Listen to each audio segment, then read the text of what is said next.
dans la presse avec Hélène Frade, qui va tenter de conserver sa voix jusqu'au bout de cette revue de presse.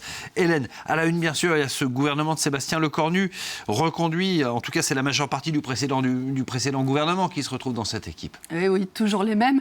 Pour combien de temps le Nouvel Obs se demande si Sébastien Lecornu est en passe de battre un double record. Son gouvernement le plus long à être formé de la Ve République sera-t-il aussi celui à la durée de vie la plus courte? Cette nouvelle équipe, entre guillemets, fait en tout cas l'unanimité contre elle. La gauche Libération ironise. Avec Lecornu, la rupture, c'est pas maintenant. Allusion évidemment au slogan de la campagne de François Hollande en 2012, le changement, c'est maintenant. Pour Mediapart, le site d'Info Mediapart, il s'agit même d'un affront de la part d'Emmanuel Macron, accusé d'être resté sourd à la censure de son précédent gouvernement. Rien ne compte, sinon la mue d'un camp en clan, dont la dernière ambition commune semble être la survie politique, cingle Mediapart.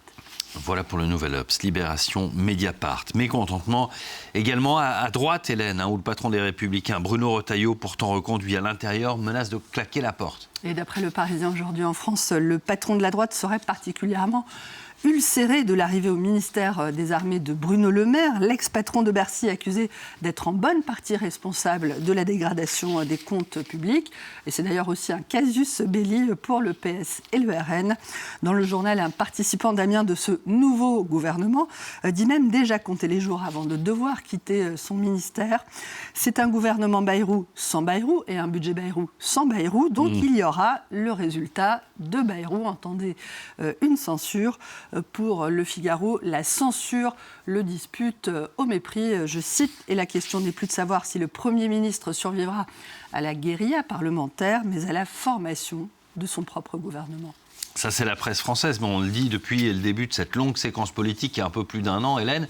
Cette situation, elle est suivie de près par la presse étrangère aussi. Oui, Le Soir exprime sa perplexité face à ce gouvernement où la majorité des ministres sont reconduits, où la droite sort largement renforcée et face auquel les critiques fusent, y compris de la droite. C'est assez surréaliste. Et le journal belge cite le politologue Roland Quérol. Rien ne change pour que rien ne change. Le journal espagnol El País relève l'absence de la gauche dans cet exécutif, effectivement, sans grand changement, malgré la nomination à l'économie de Roland Lescure, qui est considéré comme un homme de gauche au sein du parti d'Emmanuel Macron. Enfin, pour le New York Times, ce semblant de stabilité ne contribuera guère, je cite, à dissiper les doutes persistants sur la capacité du gouvernement français à survivre assez longtemps pour pouvoir adopter un budget cette année. Le pari de Sébastien Lecornu de ne pas recourir au 49.3 pour éviter une motion de censure est d'ailleurs jugé risqué par le quotidien américain qui dit ignorer si les partis politiques français, peu enclins au compromis, accepteront de jouer le jeu. Voilà pour la politique dans l'actualité en France. Toujours, Hélène, le début aujourd'hui à Nîmes du procès en appel des viols de Mazan.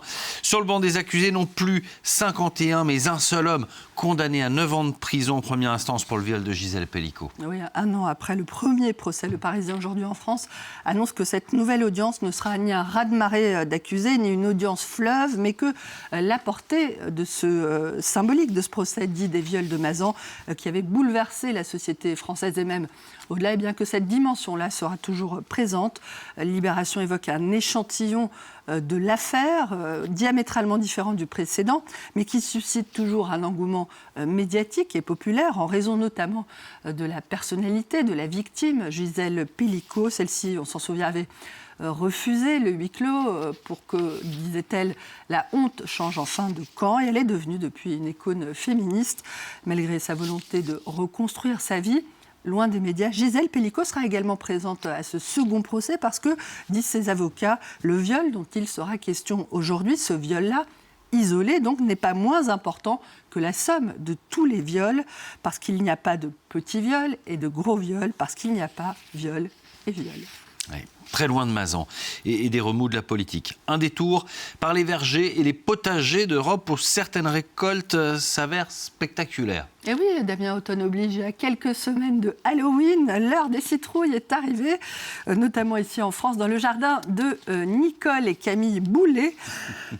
De cucurbitacées se sont épanouies de façon, vous le voyez aussi, inattendue que réjouissante. 60 kilos pour l'une, 40 kilos pour l'autre, nous dit Ouest France. Félicitations, madame. Mais rien de comparable, Damien, à la récolte du 12e championnat suisse de pesée de citrouilles, dont le regagnant est cet agriculteur zurichois, dont la bestiole pèse très exactement 766 kilos, ce qui est bien, mais pas mal, mais bien en dessous du record mondial jamais enregistré, nous dit-on, 1247 kilos. Et c'est un record qui, a priori, a été pulvérisé ce week-end en Angleterre, puisque le mastodonte que vous voyez ici à côté de moi, récolté dans le Hampshire, pèse 1279 kilos très exactement et mesure 6 mètres de diamètre, d'après The Times. De quoi faire une sacrée soupe, mais personnellement, j'ai plutôt opté pour la tisane au thym ce matin. Oui, c'est ça, ou un petit grog. Merci Hélène, mais bravo d'être allée jusqu'au bout. Toute autre chose.